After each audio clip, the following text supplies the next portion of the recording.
A strange look, an empty stare, and a question that makes Jack's heart stop. Who are you? After a terrible accident, Tu-Chien wakes up, but all her memories of Jack are gone. Has she really lost her memory? Or is there a secret hidden deep behind those distant eyes? Jack finds himself on a painful, suspenseful journey, standing face to face with the girl he loves the most. A girl who now looks at him like a stranger. 3 long hours of unbearable tension. Fear, anxiety, and desperation swirl like a storm inside the cold walls of the hospital. Then finally, the door to the emergency room opens. Time stands still as the doctor steps out, his gaze heavy but steady, carrying both the exhaustion of a battle fought and the quiet triumph of survival. Jack and his mother rush toward him. Their hearts pound in the sterile air, desperate for even a sliver of hope. The fading light of sunset filters through the window, soft and golden, like a silent promise that this nightmare might soon end. For just a moment, every step forward feels lighter, as if faith itself is carrying them. The doctor, clad in a white coat, delivers the words they've been waiting for. Tu-Chien is no longer in critical condition. She is safe, for now. Relief washes over Jack, his chest tightening with gratitude. He clutches his mother's hand, eyes shimmering with tears, holding on as if anchoring himself to a future he dares to believe in.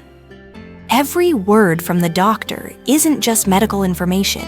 It's a quiet promise of revival, proof that even in the darkest hours, the will to live refuses to fade.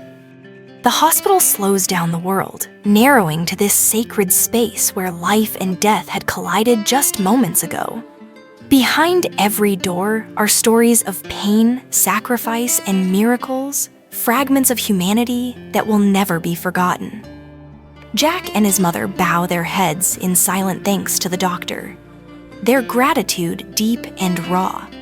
His mother's voice trembles as she whispers, "Thank you. Thank you for everything you've done for us." Jack cannot speak, but his quiet nod carries all the faith that has been lit inside him. As they step out of the emergency room, their minds shift to one thought: finding Tu-Chien. The road ahead will not be easy. She carries mysteries now, memories lost, a mind suspended somewhere between the past and the present. But as they walk the sterile corridors, each step forward feels like a step toward the light, toward healing, toward a new beginning. When they finally see her, the room is heavy with emotion. Relief at her survival, nostalgia for the life they shared, and a deep, quiet fear of the unknown. But in that moment, all that matters is the preciousness of life, of every breath, every heartbeat, every second borrowed from fate.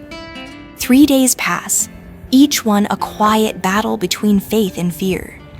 Jack never leaves her side. Day and night, he sits in the intensive care room, his gaze fixed on her pale, motionless face. Every steady beep of the heart monitor is a fragile reassurance that she is still here, still fighting. Exhaustion weighs on him, but love keeps him anchored. He wipes her brow, adjusts her blanket, whispers softly to her as if his voice could reach her somewhere beyond the silence. Deep down, he believes love can awaken miracles. On the morning of the 3rd day, the doctor comes for a routine check. His voice is calm, steady, reassuring. Her vitals are stable. Her body is healing, but waking up will take time, days, maybe longer. Family, he says, is the bridge that will keep her tethered to the world. Jack nods quietly, but his eyes never leave her face. In their depths is a quiet sadness, an unspoken guilt for not protecting her, for letting this happen. His shoulders sag under the weight of sleepless nights and relentless worry. When his mother steps into the room, her heart aches at the sight of him. Her son, tired, gaunt shadows under his eyes. She rests a gentle hand on his shoulder, her voice soft but firm. "Go home, Jack. Rest. Regain your strength. She's safe now." If you collapse, what good will you be to her when she wakes up? Tears sting Jack's eyes because he knows she's right. His body is screaming for rest, but his heart resists the thought of leaving. After a long silence, he nods. Stay with her mom. Call me if anything changes. I'll be back soon. He stands, glances at Tu Qian one last time, and leans down to hold her hand. His voice is a whisper, fragile but full of love. Wait for me, Tian. You'll wake up. I know you will. And then reluctantly he leaves his steps heavy, carrying the weight of hope and fear. As Jack rests, the hospital convenes a meeting, an emergency consultation, to understand why she has not regained consciousness, despite her stable condition. Neurologists, critical care specialists, and radiologists gather in a quiet room, their faces serious. Her attending physician, Dr. Trin, presents her case, a 27-year-old woman, multiple injuries from a severe accident, stabilized after hours of emergency care. Vitals are strong, but 72 hours later, she remains in a coma, her Glasgow score at 8. On the large screen, her CT scan appears. A thin subdural hematoma on the left hemisphere. Mild cerebral edema. No catastrophic damage, but subtle injuries. Microscopic trauma to the frontal lobe, perhaps explaining her slow recovery. Dr. Trin explains gently, it's likely a post-traumatic coma. If she wakes, temporary amnesia or mild cognitive disruption is possible. Another neurologist adds, the frontal and temporal lobes, they're critical for memory and orientation. Damage there, even subtle, could blur or erase short-term memories. The room hums with quiet agreement.